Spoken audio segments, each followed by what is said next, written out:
अब मूलाधार चक्र का जो नेगेटिव पहलू है वो है वासना, और मूलाधार चक्र का जो पॉजिटिव पहलू है वो है उपासना। तो जब तक वासना मुक्त नहीं हुआ जाएगा तब तक उपासना में सही तरीके से मन नहीं लगेगा। एक छोटा सा अनुभव करके तुम लोग देख सकते हो। जब हम लोग अपने देह के बारे में सोचते हैं, विचार भी नहीं है, अभी तुम्हारा मन शांत हो गया है, विचार भी नहीं कोई उठ रहा है, और तुम अपने शरीर को सरसरी दृष्टि से याद करना चाहोगे तो सबसे पहले कौन सा अंग प्रत्यंग याद आती है, अथवा कहाँ लगता है कि सूरत उस जगह विशेष है उस अंग में?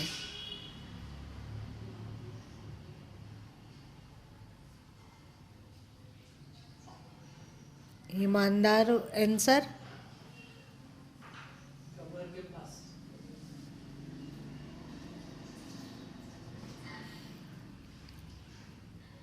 कमर के पास या मूलाधार चक्र के पास में।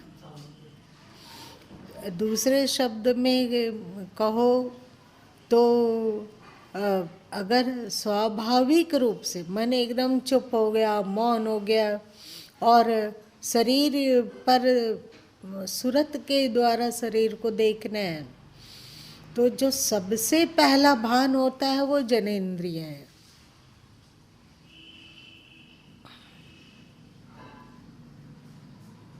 क्यों? क्योंकि उसका उपयोग जनन के लिए अनादि काल से और सभी पशु पक्षी इत्यादि समस्त योनियों में किया गया है ना? जहाँ पर जाया गया उसकी आवश्यकता पड़ी है, और उसके द्वारा सृष्टि का विस्तारण जो कुदरती नियम है होता रहा है।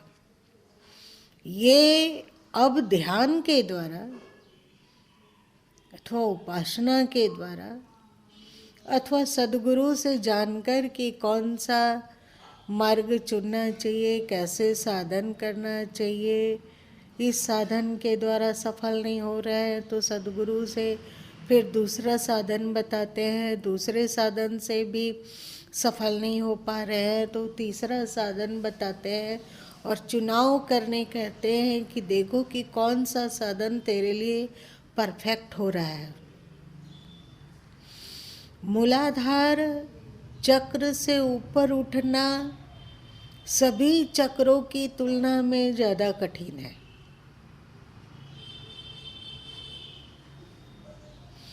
क्योंकि जब मूलाधार चक्र से ऊपर उठने का पुरुषार्थ किया जाता है तो जो एक समस्या आती है कि ऊर्जा का जमा और उसका फिर चोट काम केंद्रों पर।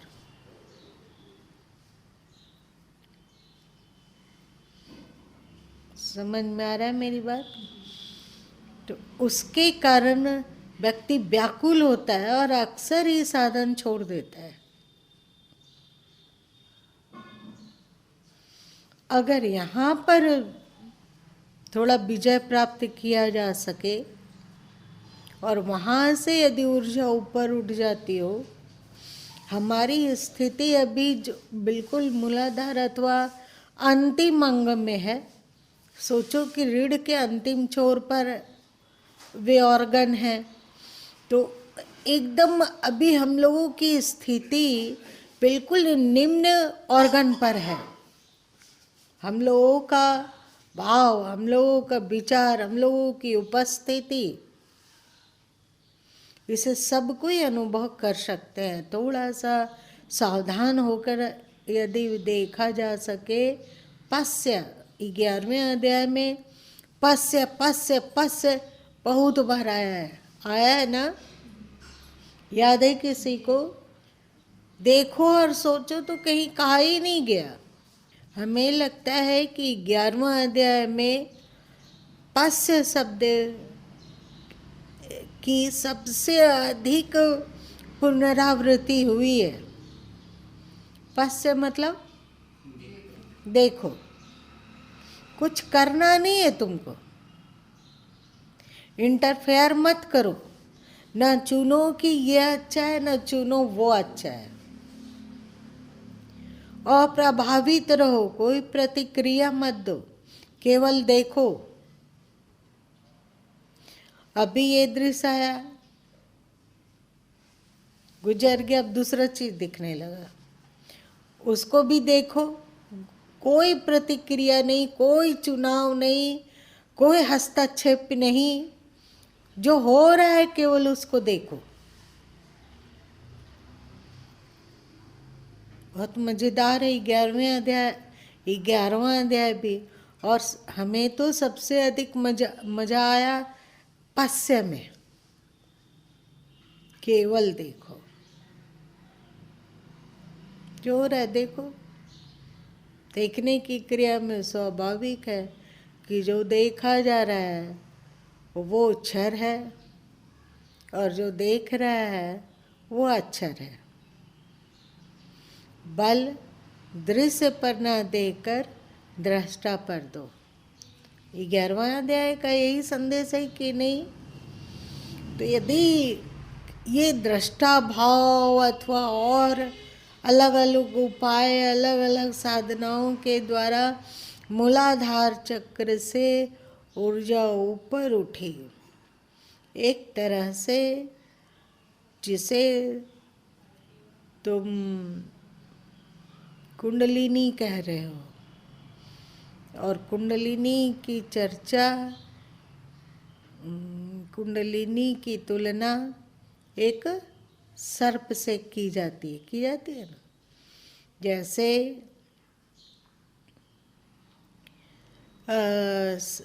सर्प अपने आप का देह, उन लोग को बैठे हुए कभी देखे हो तुम लोग? कैसे बैठती है? ऐसे ऐसे गोल गोल होती है और उसका फैन खड़ा होता है। तो हम लोग की भी जो कुंडलिनी शक्ति है वो मूलाधार चक्र में गोल गोल घूम के अवस्थित है और उसका मुंह नीचे की ओर है। जैसे अभी तुम लोग सुना कि बीज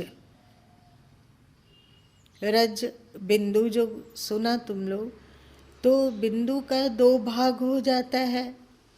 एक भाग है उसका स्थूल रूप, ठीक है, उसको देखा जाता है, जाना जाता है और इंद्रियों के द्वारा उसको ग्रहण किया जा सकता है। और दूसरा भाग है जो स्थूल नहीं है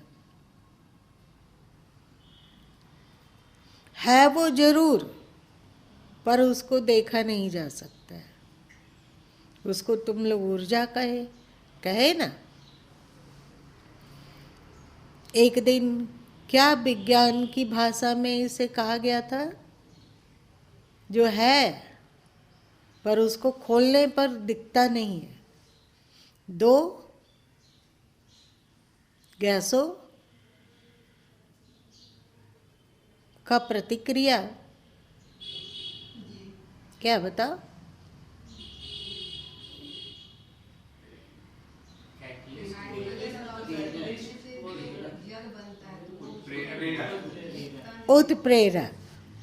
उत्प्रेरक को तुम देखते हो? खोजोगे तो उसमें मिलेगा? नहीं मिलेगा। वो स्थूल रूप अलग है और ये उत्प्रेरक तत्व है जरूर, उसके बिना हो ही नहीं सकता है, पर उसको देखा नहीं जा सकता है। बिंदु का 2 व्याख्या हो गया ना। वैसे ही ये कुंडलिनी है। कुंडलिनी नाड़ियों का गुच्छ दिख रहा है और दिखता है कि गोल गोल घूम के और उसका मुंह नीचे है, ये स्थूल रूप है, परंतु उसका एक आध्यात्मिक रूप भी है। जैसे उत्प्रेरक आध्यात्मिक रूप हो गया और जो 2 तत्व है वो भौतिक तत्व हो गया।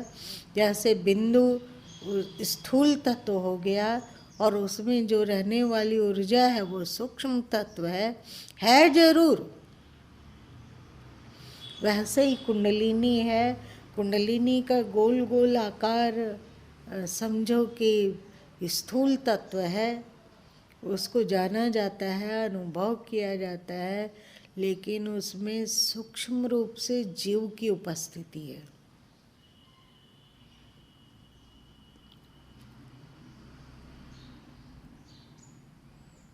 क्या समझे कि जीव अभी अपना डेरा कहाँ डाले हुए है? मूलाधार में। उसकी उपस्थिति वही है, मतलब जीव की उपस्थिति अभी जो पराजित के समय है, जब तक इंद्रियां बस में नहीं होती हो और जब तक ऊर्जा को ऊपर नहीं उठाया जा पाता हो अथवा कुंडलिनी को ऊपर न उठाया जाता हो, तो जीव की स्थिति सामान्य रूप से जागृत काल में, होश काल में, जनेंद्रिय में होती है।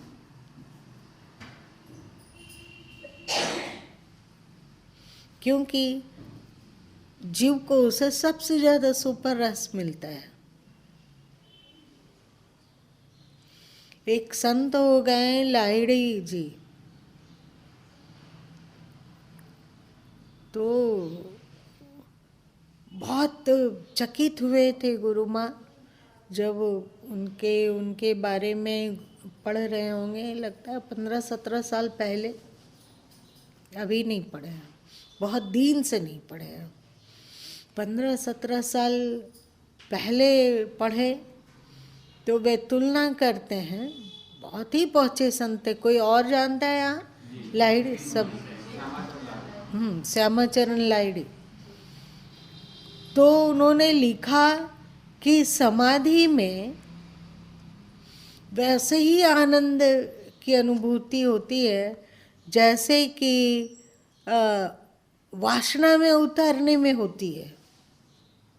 तो गुरु माँ चकित हो गए कि ये कैसा उदाहरण दे रहे हैं, इतने पहुँचे हुए संत हैं और उनके पास अजीब तरह की सिद्धियाँ थी।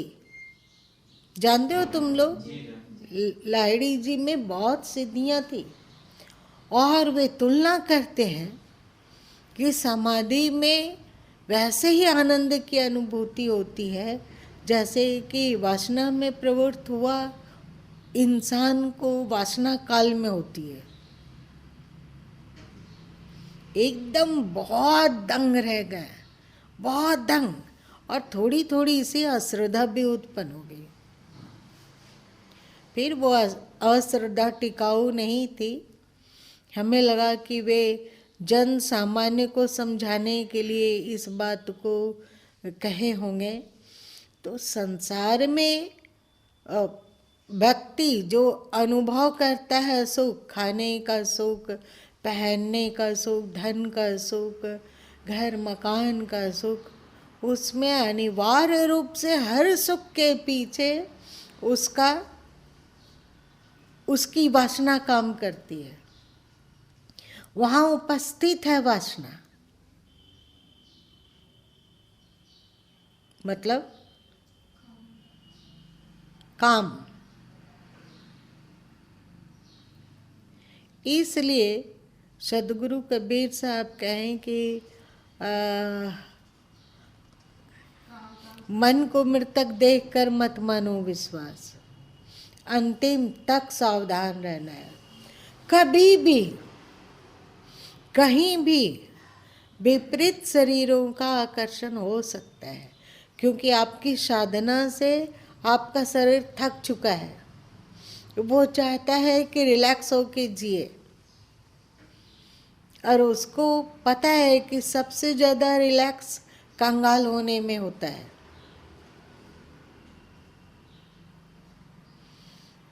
क्या लगता है तुम लोग को? अंबानी, मुकेश अंबानी ज़्यादा रिलैक्स है कि सड़क पर सोने वाला भिखमंगा ज़्यादा रिलैक्स है? तुम लोग को लगता है ऐसा? रिलैक्स तो जो कुंडलिनी साधन कर रहा है और अध्यात्म में आगे बढ़ रहा है तो वो रिलैक्स नहीं हो पाता है, हमेशा उसको होश और होशवान और चौकन्ना होने का रहता है, हमेशा पस से उसके अंदर कान में गूंजता है जो श्री कृष्ण 11वें अध्याय में कहते हैं। और जो कंगाल व्यक्ति है जिसके पास कोई ऊर्जा नहीं है, जब उसके मन में वासना का विचार आता है वो वासना में प्रवृत्त होता है, जब उसके मन में जैसी भावना आती है वैसे ही उस ओर बह जाता है, तो उसको कोई टेंशन ही नहीं है। सही बोल रहे हैं, सही कह रहे हैं। तुम्हारा बिंदु स्खलित होता है तो तुम्हें टेंशन होता है, सोचते हो कि हे भगवान कैसे इसका अवरोध हो, कैसे विजय प्राप्त किए, और जिसके लिए कुछ नहीं है,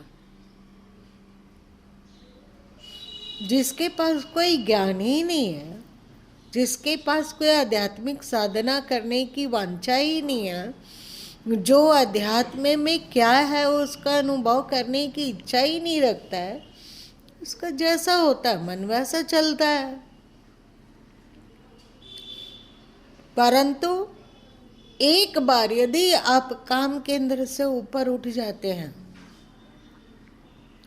तो आप जानेंगे कि जो बड़े बड़े संत हुए, जैसे महात्मा बुद्ध थे, तो वे अपने प्रारंभिक जीवन में काम क्या है, वासना क्या है, इसका अनुभव किया कि नहीं? अनुभव किया उसी जीवन में। महावीर स्वामी हैं तो उन्होंने काम को अनुभव किया कि नहीं? महावीर स्वामी की एक बेटी थी और महात्मा बुद्ध का एक बेटा था, मतलब उसका उन्होंने अनुभव किया और अध्यात्म को भी अनुभव किया।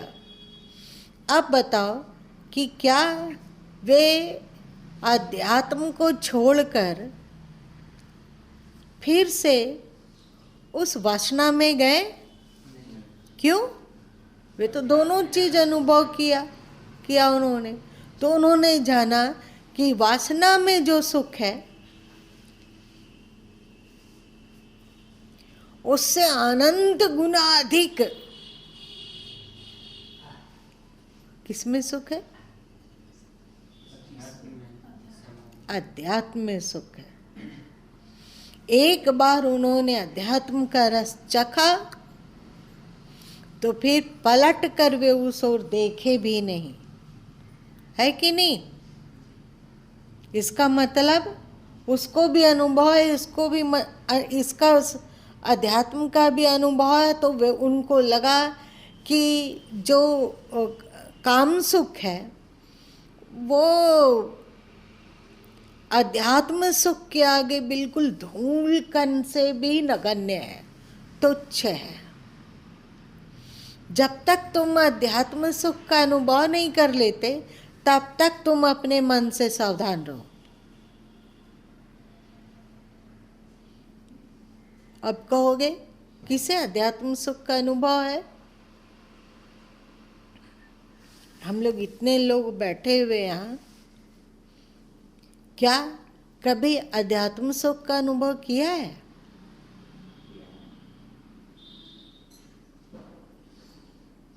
बताओ सोचकर सब। अमित के तरफ से आ रहा है थोड़ा थोड़ा तरंग की, हाँ उन्होंने कभी हल्की सी किरण ही सही पर अनुभव किया है। और किसके तरफ से तरंग आ रहा है? सबके मौन क्यों हो रहे?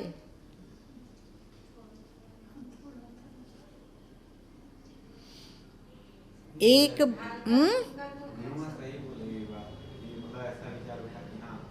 थोड़ा सा ही सही जिस भी रूप में, पर ऐसा लगता है कि किया गया। उसको जब याद करते हो, जो अध्यात्म सुख का तुमने अनुभव किया, उसको जब याद करते हो तो शरीर में एक सुरसुरी सी फैल जाती है और लगता है कि फिर से वहाँ कैसे जाए। भले ही उस इच्छा को हम लोग पीछे धकेल देते हो और जो भौतिक की इच्छा है उसमें बह जाते हो, लेकिन जिसने यदि एक किरण भी उसका अनुभव किया है तो वो भाव विभोर होकर बार बार वो सुख को प्राप्त करने की इच्छा उसके भीतर जागती है।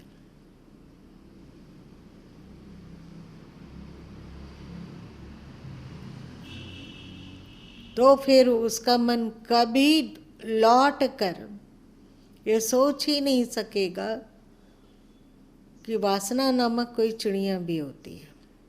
वासना में व्यक्ति क्यों उतरता है? सुख के लिए। और वासना में क्या सुख है? विगत जन्मों में हम लोग इसका अनुभव कर चुके होंगे। आज तक धरती पे आए हुए हैं। सृष्टि इस कल्प में यह 28वां क्या है? 28 बार चतुर्युगी इसके पहले बीत चुकी है। मतलब 27 बार चतुर्युगी इसके पहले बीत चुकी है। उसके पहले जो सृष्टि थी उस समय की गणना नहीं है, इस मनवंतर की बात है।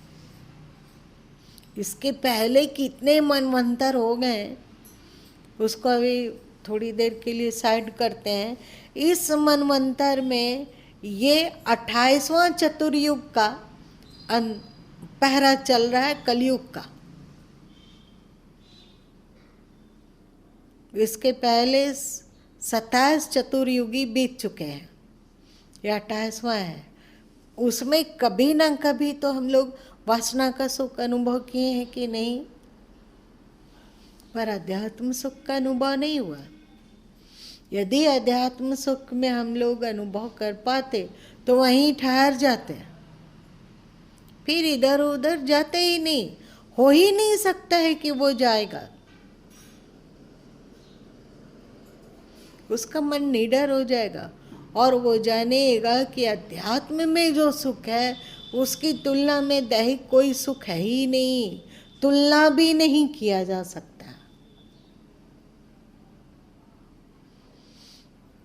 पर जब तक अध्यात्म सुख का अनुभव नहीं हुआ तब तक काम सुख से मुंह मोड़ना आसान नहीं है।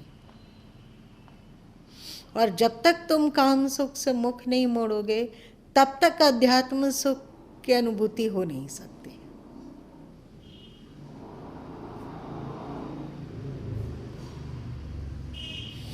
चल, यदि आपकी ऊर्जा मतलब समझ रहे हो, कुंडलिनी, ठीक है? ये कुंडलिनी नाड़ियों का गुच्छ है और कुंडलकार बैठी हुई है, सांप की तरह है, और उसका मुंह नीचे है। समझ गए? मूलाधार चक्र सबसे ज़्यादा सक्रिय है। मूलाधार चक्र जहाँ की जनेंद्रियों की उपस्थिति है और सबसे प्रमुख वही है वहाँ। और उस कुंडलिनी के रूप में क्या है? अदृश्य रूप से वहाँ जीव भी उपस्थित है। जीव की उपस्थिति बिल्कुल अभी ऐसा सोचो कि दुर्गंध भरे नाली के पास है अभी जीव की उपस्थिति। आप कुंडलिनी को जैसे जैसे ऊपर उठाएंगे वैसे वैसे जानो कि आप जीव का भी ऊर्ध्वगमन कर रहे हैं। यही असली तीर्थ यात्रा है। माना गया जो तंत्र शास्त्र है और योग शास्त्र है उसमें कहा जाता है कि कुंडलिनी शक्ति पार्वती है, कहा गया, और सहस्त्रार में शिव है। दूसरे शब्दों में कि कुंडलिनी शक्ति स्त्रैन है, स्त्री है, और हमारा जो सहस्त्रार है वहाँ पुरुष की उपस्थिति है। ये स्त्री पुरुष की चर्चा नहीं हो रही है, ये अलंकारिक भाषा में कहा गया। दूसरे शब्दों में ये कहा गया कि कुंडलिनी शक्ति के रूप में जीव सबसे नीचे के चक्र मूलाधार में स्थित है। वो जीव जब ऊर्ध्वगमन करता हुआ ब्रह्मांड में सहस्त्रार में पहुंचता है तो ऐसा समझो जैसे शिव और शक्ति का, विष्णु और लक्ष्मी का, राधा और कृष्ण का मिलन हो गया। राधा कौन है? जीव। राधा है जीव, लक्ष्मी है जीव, पार्वती यहाँ पर अथवा जो उसे शक्ति कहा गया वो जीव है, और ब्रह्मांड में सहस्त्रार में जो है वो भगवान है, वहाँ परमात्मा है। जब हम ऊर्ध्वगमन करते हुए सभी चक्रों को लांघते हुए एकदम नीचे धरती पर अटके हुए उस भोग को, मतलब मूलाधार चक्र के भोग में उपस्थिति है जीव की, मतलब धरती में है। धरती उल्टी आकाश ही बेधे। और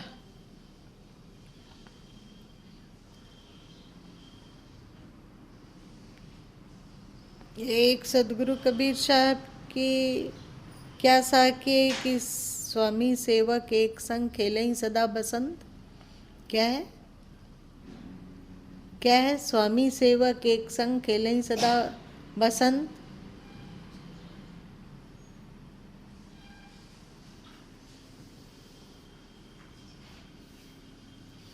चलो, इसमें कहा गया है कि यदि सेवक, सेवक मतलब जीव, जीव मत कहाँ है? धरती पर मूलाधार चक्र में, यदि वो ऊर्ध्वमुखी होते हुए सहस्त्रार में पहुंच जाए तो वहाँ स्वामी सेवक एक संग खेलें सदा बसंत। तो सोचो कि जीव और शिव के मिलन से एक बसंत मतलब क्या? उत्सव, आनंद। दोनों में फिर आनंद युक्त खेल शुरू हो जाता है, जहाँ जीव को परम तृप्ति मिलती है। उलट समाना आप में क्या है? प्रगति ज्योत अनंत। उलट समाना आप में प्रगति ज्योत अनंत। कबीर साहब की इस वाणी का राज समझ में आया? उलट समाना आप में जीव का वास्तविक स्वरूप क्या है? परमात्मा है ना। तो जीव का वास्तविक स्वरूप उलट, उलट का में कहकर क्या इशारा करना चाहते हैं कबीर साहब? उल्टो, उलट समाना आप में, उलट कर चलो, आगे बढ़ो। ये चक्र को पार किया, वो चक्र को पार किया, वो चक्र को पार किया, और चले जाओ जहाँ तुम्हारा अपना वास्तविक स्वरूप है, जहाँ तुम जीव नहीं क्या हो? आत्मा हो। उसी आत्मा को शिव कह लो, उसी आत्मा को परमात्मा कह लो। वो तुम्हारा अपना वास्तविक स्वरूप है। तुम अपने ही स्वरूप से स्खलित होकर सबसे नीचे काम केंद्रों में अटक गए हो। उल्टो, अपने स्वरूप को पहचानो। बिना उल्टे अपने स्वरूप को पहचान सकेगा कोई? केवल जपा जा सकता है अहम ब्रह्मस्मि, अहम ब्रह्मस्मि, अहम ब्रह्मस्मि, लेकिन उपस्थिति तो काम केंद्रों में ही है। उलट समाना आप में। अपनी वृत्ति जो तुम्हारा मूलाधार चक्र में लोटपोट कर रही हो उसको ऊपर उठाओ। और जब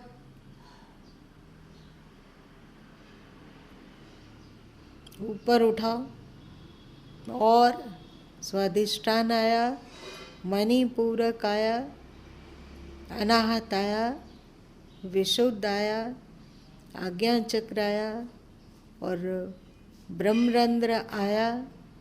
और फिर उस ब्रह्मरंध्र से भी हम ऊपर उठ गए। धरती उल्टे आकाश ही बेदे, आकाश को भी बेद गए। हमारा ब्रह्मरंध्र क्या है? आकाश का प्रतीक है। और इसको भी जब भेद गए तो तब यदि हम इसको भेद कर बाहर निकल गए तो सोचो परमात्मा में मिल गए, हमारा मोक्ष निश्चिंत है। परंतु यदि हम जनेंद्रिय के द्वारा बाहर निकलते हैं मृत्यु के समय में भी, तो क्या होगा? फिर से हम धरती पर आएंगे।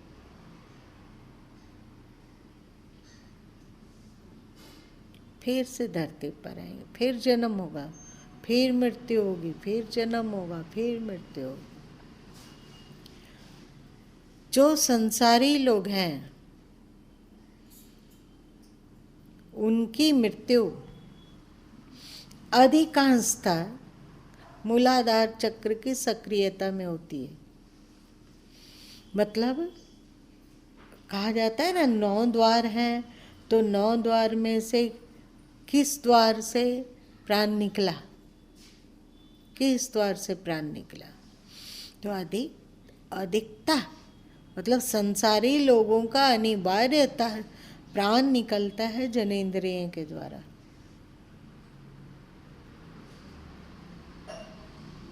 और इसके कारण क्योंकि सबसे सक्रिय चक्र कौन सा है अभी संसारी लोगों का? मूलाधार चक्र। तो स्वाभाविक है कि जैसे जिस तरह से जीवन जिया गया है उसी तरह से उसी के स्मरण में मृत्यु में भी प्रवेश किया जाएगा। ये गीता के 8वें अध्याय में श्री कृष्ण भली भांति कहे हैं कि नहीं? सर्वद्वार संयम्य 8वें अध्याय में बोले, तुम लोग को याद है? तो इस कारण क्योंकि सबसे ज्यादा मनुष्यों ने सक्रिय करके रखा है मूलाधार चक्र को, इसीलिए मूलाधार चक्र से ही प्राण जाता है। और श्री कृष्ण कहते हैं सर्वद्वार संयम्या। तो सबसे पहले तो मल द्वार और मूत्र द्वार है। मल द्वार और मूत्र द्वार, मल द्वार और मूत्र द्वार को संयमित कर लेने का तात्पर्य ये नहीं है कि अब आपको यूरिन नहीं जाना है, आप मूत्र को रोक दें, ऐसा नहीं पगलपना करना। अथवा आप मल द्वार को रोककर गंदगी को विजातीय तत्वों को अपने पेट में संग्रहित नहीं कर लेना। यहाँ कहने का तात्पर्य है कि उसमें जो विकार युक्त तुम्हारी स्थिति बनी हुई है वहाँ विकार युक्त स्थिति में मत रहो और ऊपर के अंगों की ओर उठो। बाकी 2 द्वार तो वहाँ है और 7 द्वार कहाँ है? गला के ऊपर है। और सबसे अंतिम द्वार कहाँ है जिसको कि 10वां द्वार कहा गया?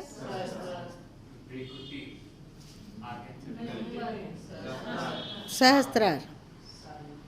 यदि हम सर्व द्वार संयम्य सब द्वार का संयम करते हुए सहस्त्रार में पहुंच गए, ब्रह्मरंध्र में पहुंच गए जो कि बंद है, बंद है ना। इसी को श्री कृष्ण